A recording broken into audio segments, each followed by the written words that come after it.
নেত্রকোনার পূর্ব ধলা উপজেলার মধ্যবর্তী স্থান দিয়ে বয়ে চলা মগরা নদী পারাপারের জন্য কাঠের তৈরি একমাত্র ব্রিজটি গেল অক্টোবরের আকস্মিক বন্যায় অনেকটাই ভেঙে নড়বড়ে অবস্থা। এর আগে একাধিকবার স্থায়ী ব্রিজ নির্মাণের জন্য আর্জি জানিয়েও ব্যর্থ হয় এলাকাবাসী। শেষে স্বেচ্ছাশ্রমের মাধ্যমে প্রায় ১.৫ লাখ টাকা ব্যয়ে নির্মাণ করা হয় কাঠের তৈরি এই ব্রিজটি।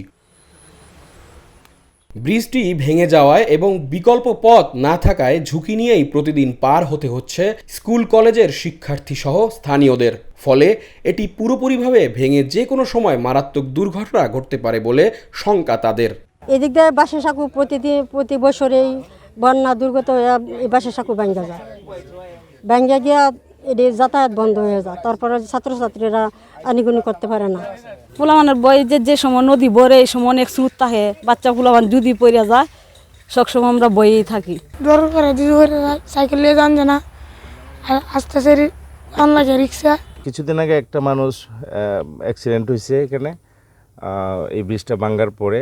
আর এই ব্রিজটা দেখতেছি আমরা, এটা আসলে এলাকাবাসী নিজ উদ্যোগে করা হয়েছে।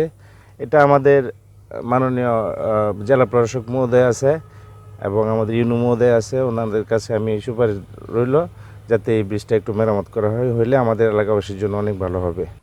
স্থানীয়রা আরও জানায়, ব্রিজটি ভেঙে যাওয়ায় এই এলাকার কয়েকটি গ্রামের অন্তত 10,000 বাসিন্দা সহ রোগী নিয়ে চলাচলের দুর্ভোগ যেন কয়েক গুণ বেড়েছে।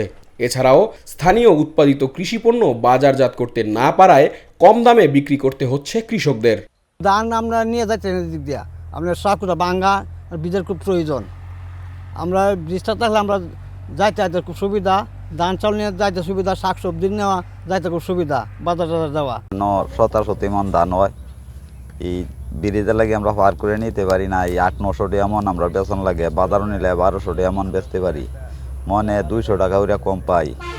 আর বাজে কৃষি আছে, এই আলুগুড়া, বাইগুন, এই লাউ, এটার দাম সাফল্য হয় না আমরা এই নেওয়ার লাগি।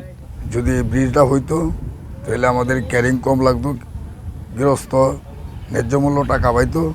এ বিষয়ে স্থানীয় জনপ্রতিনিধিরা বলেছেন, মগরা নদীর সিন্দুরাটিয়া অংশে একটি স্থায়ী ব্রিজ নির্মাণের জন্য আবেদন করা হয়েছে কয়েকবার। বিভিন্ন স্কুল মাদ্রাসায় অল্প একটু পড়াশোনা করে রাস্তার ব্যবস্থা না থাকাতে তারা বড় আর সামনের দিকে আগাইতে পারে না। এই রাস্তার ফেসিলিটিটা ভালো থাকলে স্কুলগামী ছাত্রছাত্রী আরও বৃদ্ধি পাইত। ব্রিজের আবেদন করেছি এবং বিভিন্ন এমপি মন্ত্রীদের কাছে আমি এটার দরখাস্ত দিয়েছি, কিন্তু কোনো সফলতা আমি এই পর্যন্ত পাই নাই। তাদের কাছে যাইলে বলছে যে দিবে, কিন্তু আদৌ আমরা এখনও পাই নাই যে এটা কি হবে কি না আমার ঠিক জানা নাই। কিন্তু আমরা যখন নাকি উপরে যাই তারা বলে যে এটা দেওয়া আছে, তো এটা হবে। এদিকে জেলা প্রশাসকের সাথে কথা বলে জানা যায়, বন্যায় ক্ষতিগ্রস্ত রাস্তাঘাট মেরামতের কাজ শুরু হয়েছে, তাই প্রাথমিকভাবে ব্রিজটি সংস্কার করা হবে।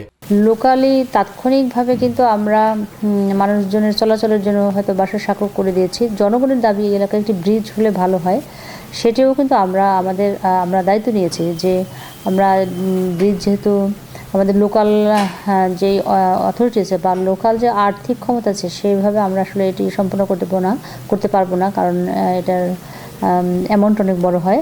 তো আমরা পানি উন্নয়ন বোর্ডের মাধ্যমে আমরা কিন্তু এই এলাকার জনগণের চাহিদার ভিত্তিতে একটি ব্রিজ যাতে নির্মিত হয় সেজন্য কিন্তু আমরা তালিকা করে অলরেডি আমরা পাঠিয়ে দিয়েছি। ব্রিজটি ভাঙার 2 মাস পেরিয়ে গেলেও সরকারিভাবে এটি সংস্কারের কোনো উদ্যোগ নেওয়া হয়নি, তাই মগরা নদীর উপরে একটি স্থায়ী ব্রিজ নির্মাণের দাবি স্থানীয়দের।